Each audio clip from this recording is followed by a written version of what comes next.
Hello, good day sir and madam. I am Waname Kamit, 25 years old, blessed with one children, 3 years old. I am a single mother. My father is a farmer and my mother is a housewife. I have 2 brothers and 2 sisters. I am from Rebecca, Gonzaga, Cagayan. I am a Catholic and I am high school graduate. My hobbies are cooking, cleaning, and also listening to music.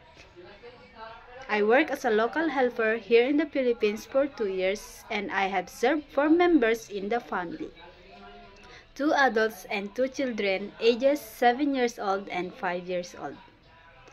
My main duties are cleaning the house, cooking, marketing, washing dishes, washing clothes, ironing, and taking care of their children. Sir, Madam, if you choose me, I will do my best to serve your family and I will treat your family as my own family too. And I also follow all your regulations and responsibilities that you give to me.